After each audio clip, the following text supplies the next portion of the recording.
beloved Boss Mike Cervera. Oh, yan na. Tignan niyo ho mga kababayan. Sabi ho netong parang si Sara din kung gumamit ng filter. Opo ito nga parang singlaki ng gasolito. Oo. Ang tatay daw niya at nanay niya parehas retired public school teacher. Oh, pakinamin. Kaya naman, galit na galit, minumura si Yusek Claire Castro. Alam nyo mga kababayan, kapag bobo ka, ano? Kapag tanga ka. Oo. Pero itong mga ito, requirements nila yan na maging tanga, maging bobo, dahil nasa panig sila ng mga bobo. Nakuha nyo mga kababayan ko? Hindi inuunawa eh. Hindi inuunawa ni Gasolito yung pong sinasabi ni Yusek Claire Castro. Hindi nilalawakan yung pong pananaliksik kung saan nanggagaling ang ating mahal na Attorney Claire. Kaya ho, mga kababayan, tignan nyo mga kababayan, galit na galit ang mga tatanga-tanga. Tanga ito. Nuknukan ng tanga. Nuknukan ng tanga to. Biruin mo, nagagalit siya sa sinabi ni Yusek Claire Castro. Napakaliwanag naman. Minamali lang nila. Ginagawan ng mali siya para ipakain sa mga bobo at tanga na mga kagaya nila. Nawa nyo, puntan natin yung sinasabi ni Yusek Claire. Para maunawaan netong bobong Gasolito na to, At yung iba pa na mga kasama nila, itong sila mabahong Kipichu, at itong mabaho rin ang kilikili na si Kati Binag. Yung mga yan. Magtotropa yan eh. Oy, makinig ka Gasolito para matuto ka. Kasi para naman hindi ka maging tatanga-tanga sa paningin naming lahat. Taan natin ay Wait. Yusek, pasok. dapat na ang mga kabataan natin ay naggagabayan. Hindi lamang ng kanilang mga magulang, kung hindi sa kanila mismong paaralan. Correct. Minsan na po natin nakita. Ayan pukinak. Makinig kayo Ano sabi ni Yusek Claire? Ano sabi ni Yusek Claire? Yusek, ulit. Minsan na po natin nakita. Minsan na po nating nakita. Eka. Makinig ka, Gasolito. Napakatanga mo. Mismo, ang ibang mga guro ay lumalabag sa ganitong klase ng moralidad. Minsan na po nating nakita ang ilan iba na mga guro. Bubo pala kayo eh. Abay, ginawa bang general? Ginawa bang lahat ng mga guro? Mga kababayan?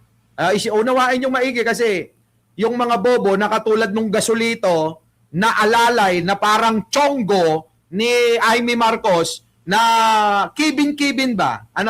Yung parang parang ungga. Parang ungga ni ni Amy Marcos. Yung di ba? Singlaki ng Gasolito eh. Ayan, tumitira. Hindi yata na iintindihan yung sinasabi. Yan ang problema kapag tinatamaan kayo lagi.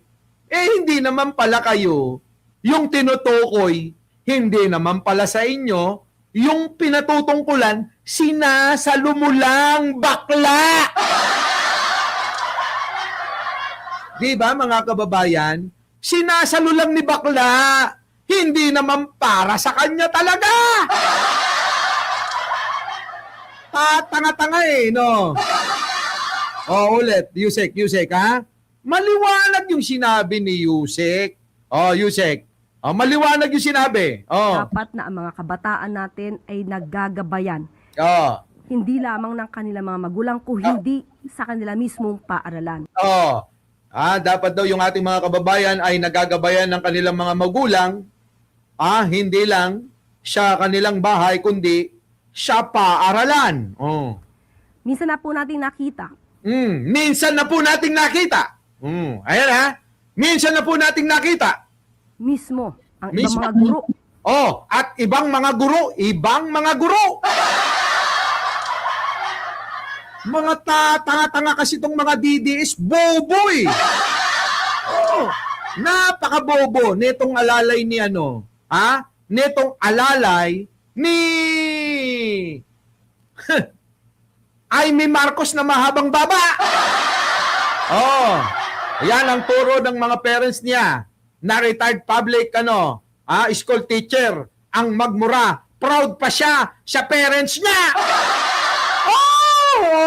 Tama. Tuloy. Ang iba ay lumalabag sa ganitong klase ng moralidad. Yan ay lumalabag sa ganyang klase na moralidad.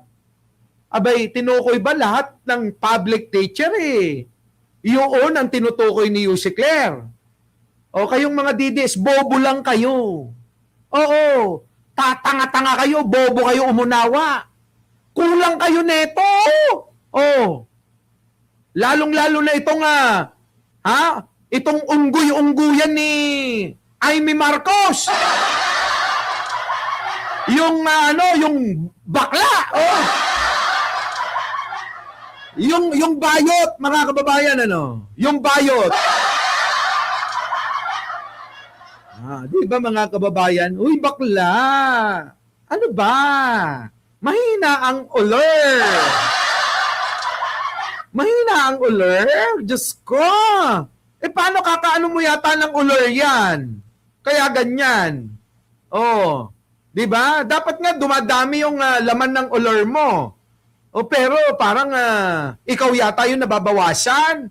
Ano ba? Ikaw ba yung humihigo? O ikaw yung hinihigop? Bakla! Ang liwanag ng sinasabi ni Yusek Claire Castro. Abay, sinasalo nila. Tingnan nyo, mga kababayan ko. Sinasalo nila. Ang tatay at nanay ko ay parehas retired public school teacher. Wala kaming pakels. Kung yan ang turo ng nanay at tatay mo, bobo kayo pare-parehas, Di ba? Yan ba ang turo ng nanay at tatay mo? Magmura ka? Sige nga. Tawagin mo nga nanay at tatay mo. Diyos ko, mga kababayan, tignan nyo, nagmumura. Minumura si Yusek Claire Castro sa isang bagay na hindi niya naman naiintindihan. Hindi mo naman naiintindihan. Tira ka ng tira. Di ba? Unawain mo muna kasi yung sinasabi. Kaya tuloy nagmumukha kang alalay na tanga ni Amy. Tuloy, dito tayo. Yusek. Ibang mga guro. Lumalabag sa ganitong klase ng moralidad.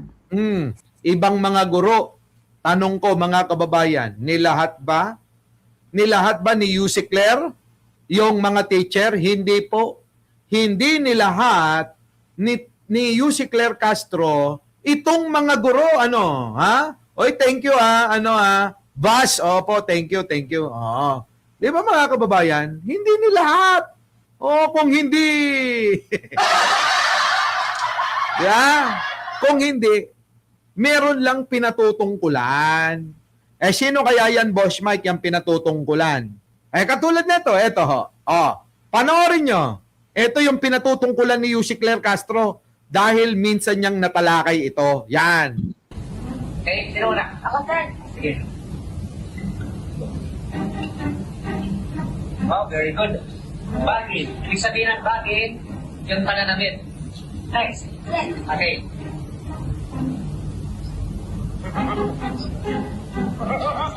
Oh, si Marilyn Castro nanonood. Shout out! Tuloy. Very good. Bal, sabihin ng bal, yung kanyang buhok ay nalalagas na. Last. Sige.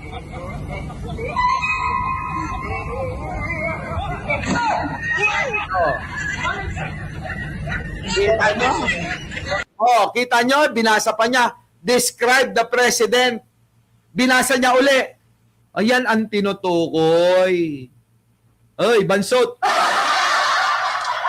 Oy! Ano na? Alam mo na? Etong, etong unggoy-unggoyan ni Aimee. Etong gasolito. Oy, gasolito. Nagets mo na kung ano yung tinutukoy ni si Claire Castro. Eto siya.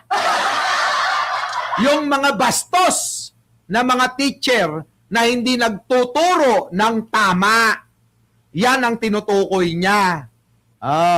Sinasalo mo kasi yung hindi para sa'yo.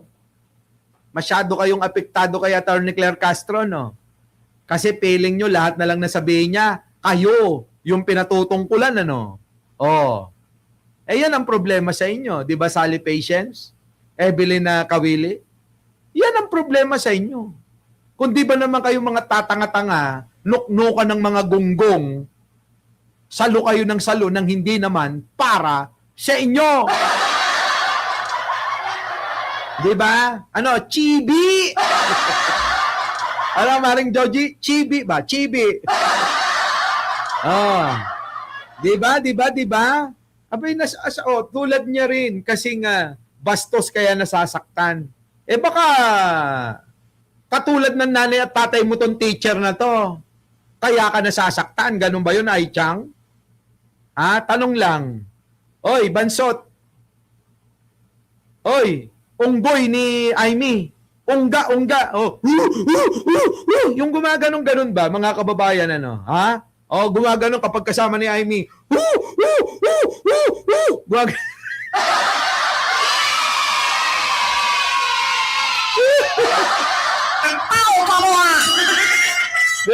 Diba? Reynaldo Manawis? Oo.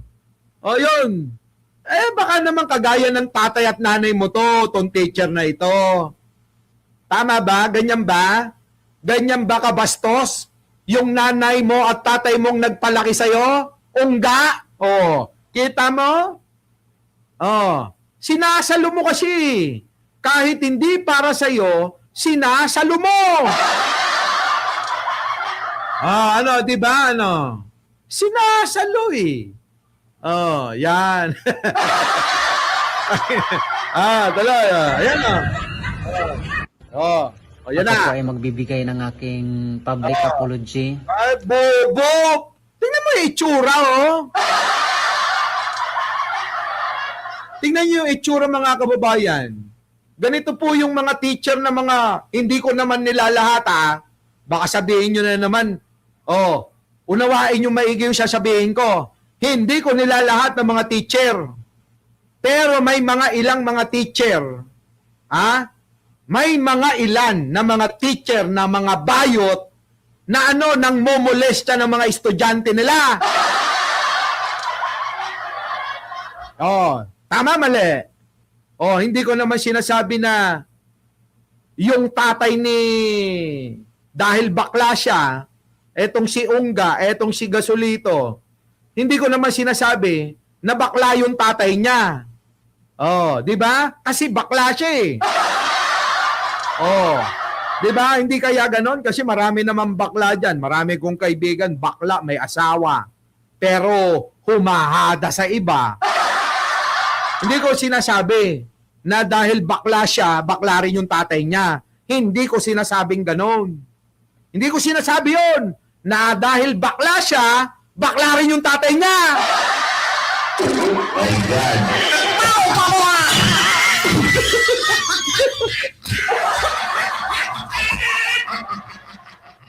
Di ba? Tama ba? Hindi totoo, mga kababayan. Naalala ko tuloy. Di ba, Bambina? yung mga ganitong itsura, parang mga manunupa ng mga estudyante nila eh. Oh, 'di ba? Eh, hindi naman nagkakalayo ng itsura. Kung si Gasolito lang itatabi nyo sa mukha niya, para silang pinagbiyak na bunga, ano? Bunga ng ano? Buga ng yung alam niyo yung bungang granada? Alam niyo yun, yung bungang granada? Oh, yung bungang granada ba? Para silang pinagbiyak na bungang ganun eh. Oo. Oh, eto, hindi gumamit ng filter. Eto, gumamit ng filter, mga kababayan. Oh. Yan, oh. Gumamit ng filter. Diba? Magkawig eh. Oh, magkawig sila. Oh. Sa ating mahal na Pangulo Bongbong Marcos, Anak ng pating po, kinang-inang yan, oh. Kailangan talaga, masampulan pa kayo eh. Bago kayo, titino. Siya ating mahal na Pangulong Bongbong Marcos. Eka, ngayon, mahal na. Kanina tinatalakay mo, ano sabi mo? Oh, bangag? Nako, ang bangag, ang mga Duterte. Oh. sa ating DepEd Central Office, na ating kalihim Sani Angara, tapos po sa ating Regional Director, Oh, yun, humingi na ng mga kababayan. Humingi na po ng sorry. Hindi lang yan. Maraming mga teacher na ganyan. Sinasalo lang ni Bansot, mga kababayan. Oh. Kasi yung teacher na nag-viral sa social media. Ayan na. Akong Migs, malayong-malayo siya sa pagtitiktok mo. Medyo napakasakit talaga nung sinabi ng teacher. No. At hindi ko maintindihan ang context kung bakit siya napadpad sa social media. Ayan, mga kababayan. O, iba na naman tong ibang teacher ang tinutukoy dito. Hindi po yung isa. Yung mga estudyante niya tinuturuan ng kawalangyaan. Iba naman itong tinutukoy ni Congressman Ganda. Para sa akin, napaka sakit nung mga salita niya, pananalita niya, napaka uncalled for bilang isang guro. Bilang isang guro, dapat nag-practice talaga siya ng self-control. Dapat huminga muna siya ng malalim kahit ano pa yung ginawa ng mga estudyante sa kanya. Nako. Bilang guro na ginagalang, dapat hindi siya talaga nagwala. At Correct. Ayan mga kababayan. Ano ang ibig ko sabihin? Bakit ko pinapanood sa inyo to? Maraming teacher. Tama si Yusek Claire Castro. Tama. Hindi kailangan natin na tignan pa kung may mali o may tama. Sigurado na tayo na tama yung sinasabi ni Yusek Claire Castro na may mga ilan na mga guro na talagang may pagtuturo ng immoralidad. Ewan ko lang, ulitin ko kung bakit itong Bansot na alalay ni Amy Marcos naapektuhan yung damdamin niya. Hindi naman pinatutungkulan ang lahat ng mga guro. Nakuha nyo? Ganon. Our beloved Boss Mike Cervera.